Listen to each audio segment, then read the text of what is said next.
আসসালামু আলাইকুম। এসএসসি ইসলাম ও নৈতিক শিক্ষা বিষয়ে প্রথম অধ্যায় থেকে এই এমসিকিউ গুলোর বাহিরে ইনশাল্লাহ কখনোই আসবে না। তো আমি ধারাবাহিকভাবে প্রত্যেকটা অধ্যায়ে তোমাদেরকে ভিডিও দিব। কোনো স্টুডেন্ট যদি এই ভিডিওগুলো দেখেই পরীক্ষার কেন্দ্রে যায়, ইনশাল্লাহ 30-30টা এমসিকিউ কমন থাকবে। তো কথা না বাড়িয়ে চলো শুরু করি। আমি এখানে প্রথম অধ্যায়ের এমসিকিউ গুলো নিয়ে আলোচনা করব, ধারাবাহিকভাবে দ্বিতীয় তৃতীয় ভাবে আমরা আলোচনা করব শিক্ষার্থীবৃন্দ। তো দেখো, ঈমান অর্থ কি? ঈমান অর্থ বিশ্বাস। ঈমান অর্থ বিশ্বাস। আমি খুব দ্রুত গতিতে পড়াবো ইনশাল্লাহ, তোমরা একটু মনে রাখতে চেষ্টা করবা। আশা করি এখান থেকে আমরা অ্যাটলিস্ট এই ভিডিওটা থেকে আমরা 7-8টা কমন পাবো ইনশাআল্লাহ। ইসলামের সর্বাপেক্ষা গুরুত্বপূর্ণ ভিত্তি কি? ইসলামের সর্বাপেক্ষা গুরুত্বপূর্ণ ভিত্তি হচ্ছে ঈমান। এটা ক নাম্বারও আসতে পারে, এই প্রশ্নটা জ্ঞানমূলকও আসতে পারে। কোনটি ক্ষমার অযোগ্য অপরাধ? আমরা জানি শিরক হচ্ছে ক্ষমার অযোগ্য অপরাধ। শিরকের গুনাহ আল্লাহ তাআলা ক্ষমা করেন না।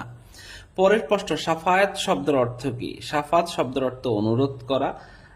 এই দেখো, অনুরোধ করা। আল্লাহ তাআলা কাকে মিথ্যাবাদী বলেছেন? আল্লাহ তাআলা মুনাফিককে মিথ্যাবাদী বলেছেন। তার মানে আল্লাহ তাআলা মুনাফিককে মিথ্যাবাদী বলেছেন, তাহলে আনসার হবে মুনাফিক। কোনো কিছুই তার সদৃশ নয়, এটি কোন সূরার আয়াত? এটি হচ্ছে সূরা আশ-শুরার আয়াত। সূরা আশ-শুরার আয়াত, বুঝতে পারছো? তোমরা একটু সুন্দর মতো দেখতে থাকবা, আশা করি উপকৃত হবে শিক্ষার্থীবৃন্দু।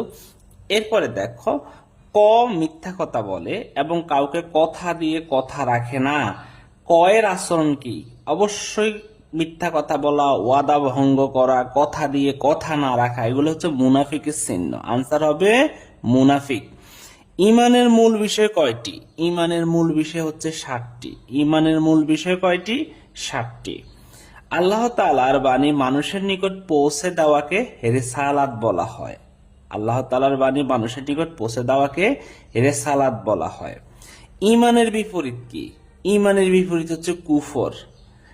কুফর মানে হচ্ছে তোমার মানে ইমান না থাকা এমন কিছু আর কি। আর ইমান অর্থ তো বিশ্বাস, কুফর অর্থ অবিশ্বাস আর কি, বুঝতে পারছো?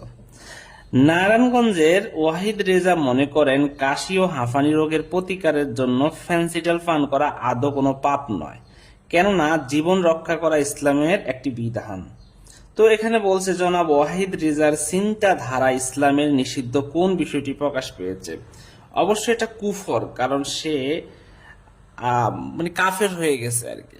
তারপর একটা, জনাব ওয়াহিদ রেজার এই ধরনের চিন্তা মনে লালন করার ফলে মানব সমাজে পাপাচার বৃদ্ধি পাবে। হ্যাঁ, ঘটে।